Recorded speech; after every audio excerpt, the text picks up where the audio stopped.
by Avo Technology. How strong is the sixth sense of a retired Special Forces soldier? Jack experiences a peculiar situation while withdrawing money from an ATM. A woman ahead of him appears to be in distress, trembling with visible injuries. Jack notices a black van parked on the roadside and realizes something is amiss. Don't turn around. I can help you. Keep taking out money. That minivan to my left, that yours? Yes. Just for clarity, you've been carjacked, right? My child is in the back seat. Gun? Stay here. This won't take long. The carjacker inside remains unaware of the impending danger.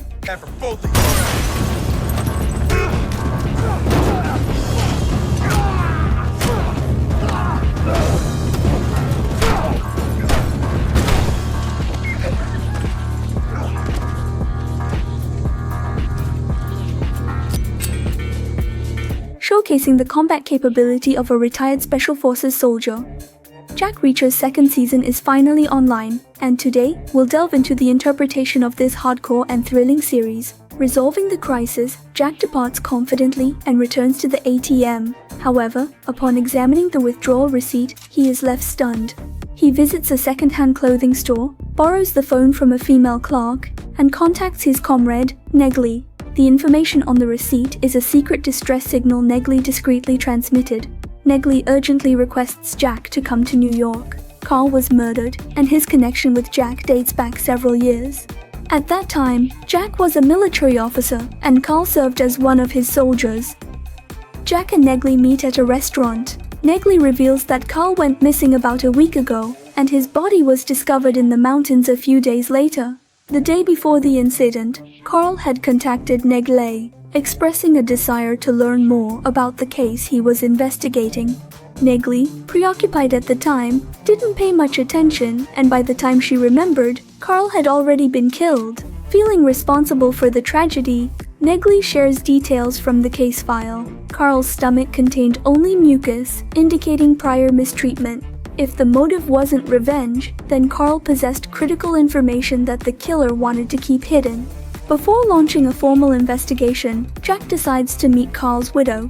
After finishing the hamburgers in their hands, as the two exited the restaurant, the bald man quickly made a mark, while the bearded man reported their movements over the phone to someone. Jack and his companion found Carl's wife and learned an important piece of information from her.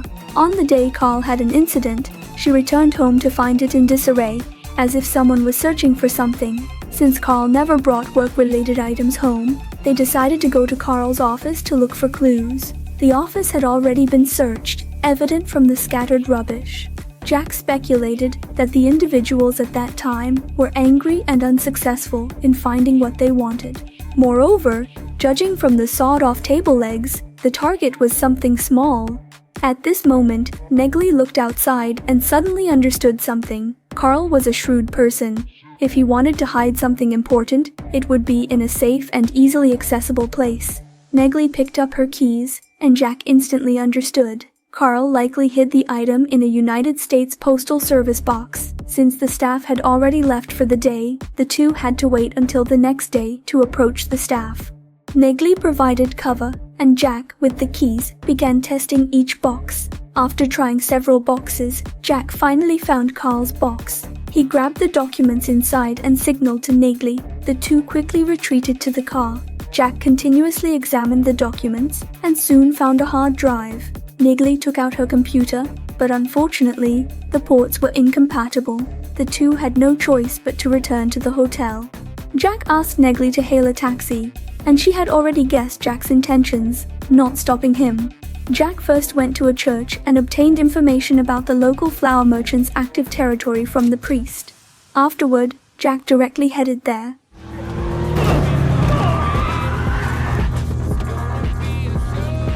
Crazy motherfucker!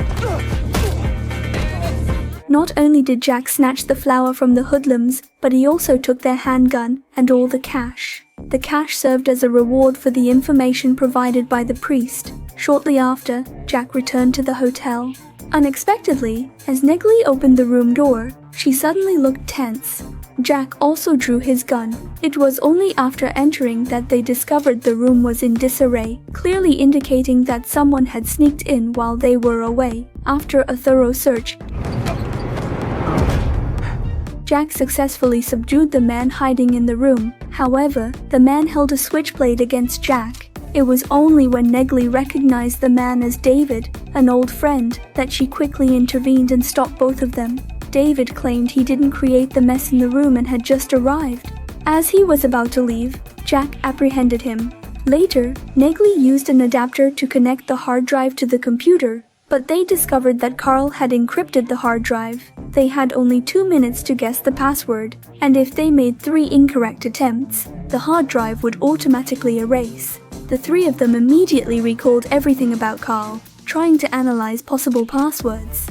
The first opportunity was quickly wasted, and with time running out, Negley suddenly thought that the password might be something deeply personal to Carl. The most important person to him was Jack. She entered Jack's initials as the password, and surprisingly, it opened the hard drive. Inside, they found a list with names, all starting with the letter A. David believed that there might be crucial information hidden in the names. In order to investigate the case, they needed more manpower. Jack thought of Swan, who lived in Queens, and the group immediately went to find him. Strangely, even though it wasn't working hours, Swan wasn't at home. Jack sensed something was amiss and decided to break the glass and force entry. In the bathroom, they found a dead pet, dehydrated from the toilet water, being completely consumed. Since Swan loved pets, he wouldn't let them die of thirst. Since Swan hadn't returned, it was apparent that something unfortunate had happened. Both Carl and Swan were members of a special investigation team, making Jack vaguely feel that a major conspiracy was looming over them. Jack discovered that he was being followed, and in his anger, he confronted the pursuer, smashing his car with a powerful kick.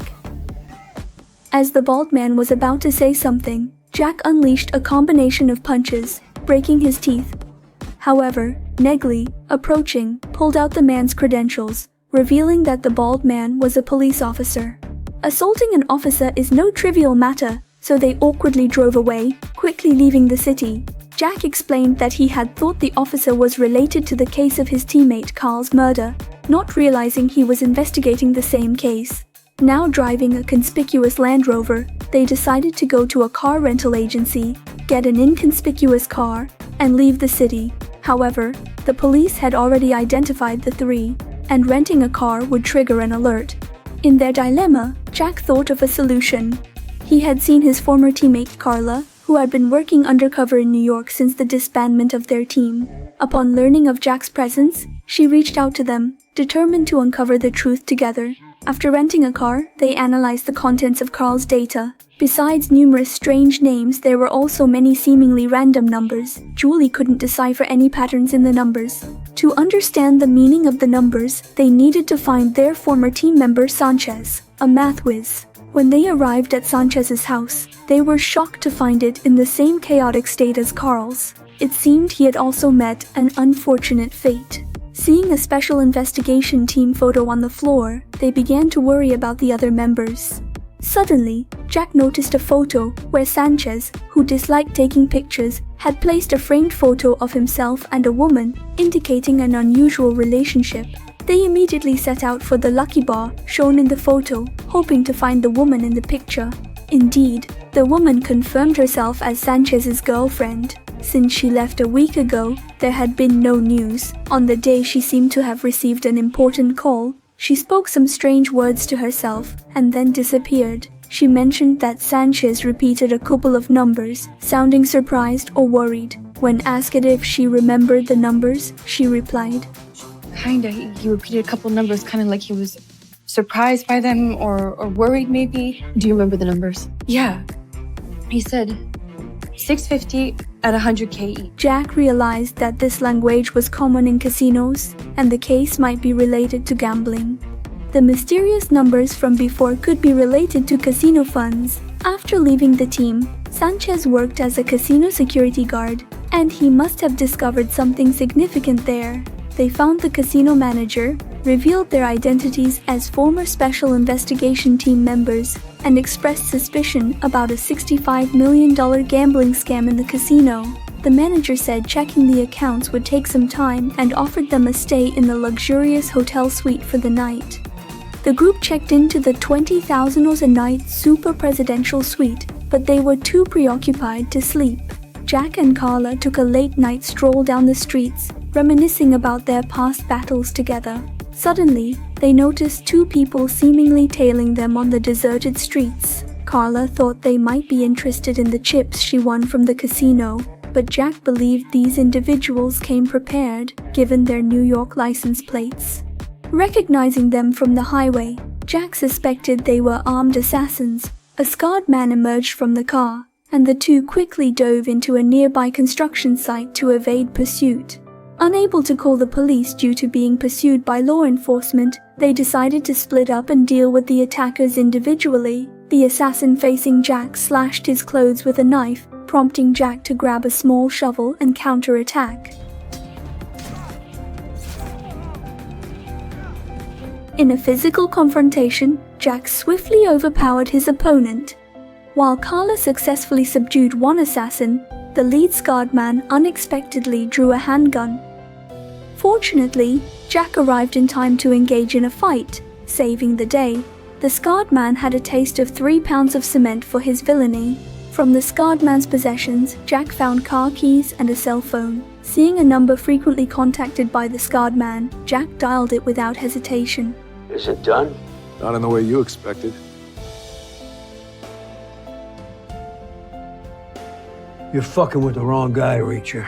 You should know that this hasn't been well for you. Then why are you the one that sounds scared? Powered by Avo Technology.